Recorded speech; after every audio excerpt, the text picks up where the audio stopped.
மணித்துளிகள் பிப்ரவரி 28, 2026. இன்றைய தியானத்திற்கான தலைப்பு புயல் கரையை கடந்தது. தியான வசனம் மார்க் 4:39. அவர் எழுந்து காற்றை அதட்டி கடலை பார்த்து, இறையாதே, அமைதலாயிரு என்றார். இறையாதே, அமைதலாயிரு என்றார். அப்பொழுது காற்று நின்று போய் மிகுந்த அமைதல் உண்டாயிற்று. புயலின் கதை நமக்கு பல முக்கியமான ஆவிக்குரிய பாடங்களை கற்பிக்கிறது. இது நம் அன்றாட வாழ்வில நமக்கு தேவையான நம்பிக்கையை வழங்குகிறது. முதலில் நாம் புயலை ஏற்படுத்தியவர்களை மன்னிக்க வேண்டும். அவர்களின் செயல்கள் நம்மை மிகவும் வருத்தப்படுத்தும் போது மன்னிப்பு நமது மனதில் உள்ள கோபத்தை அகற்றும் ஒரு வழியாகும். அது நம் எதிர்காலத்தை விரிவாக்கும், நம் ஆவிக்குரிய ஆற்றலை மீட்டெடுக்க உதவும். இரண்டாவது, நமது கப்பல் மூழ்கும் நிலைக்கு வந்தாலும் ஜெபம் செய்யுங்கள். நமது கப்பல் காப்பாற்றப்படாத போது நமது ஆத்துமா காப்பாற்றப்படும். தேவன் எப்போதும் நம்முடன் இருப்பார். அவர் நம்மை ஒருபோதும் தனியாக விடமாட்டார். நீ உயிரோடு இருக்கும் நாளெல்லாம் ஒருவனும் உனக்கு முன்பாக எதிர்த்து நிற்பதில்லை. நான் மோசேயோடு இருந்தது போல உன்னோடும் இருப்பேன்.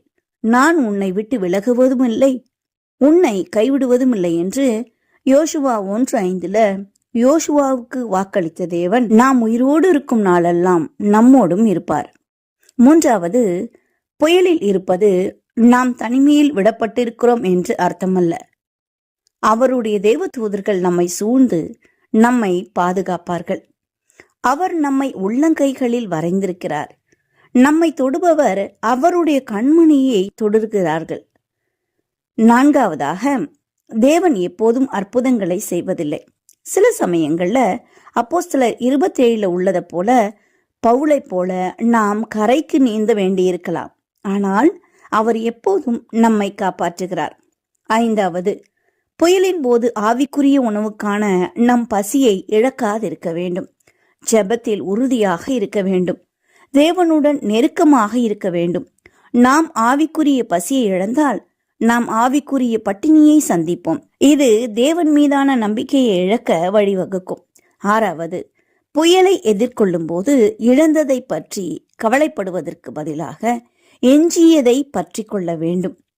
இழந்த விஷயங்களுக்காக துக்கப்படுவதற்கு பதிலாக வேதாகமத்தில் உள்ள நம்பிக்கைகளையும் வாக்குறுதிகளையும் பற்றி கொள்ள வேண்டும். தேவன் கடலை 2ஆக பிரிக்கவில்லை என்றால், அவர் புயலை அடக்கவில்லை என்றால், அவர் பவுலுக்கு கரைக்கு நீந்த கொடுத்த அதே பலனை நமக்கும் தருவார்.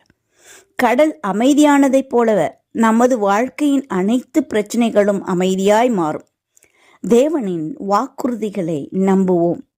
இடைவிடாமல் ஜெபிப்போம். தேவன் நம்மை ஆசீர்வதிப்பார். அவர் நம்மோடு கூட எப்பொழுதும் இருப்பார். யாவருக்கும் ஓய்வு நாள் நல்வாழ்த்துக்கள். இந்த நாள் உங்களுக்கு இனிய நாளாய் இருக்கட்டும்.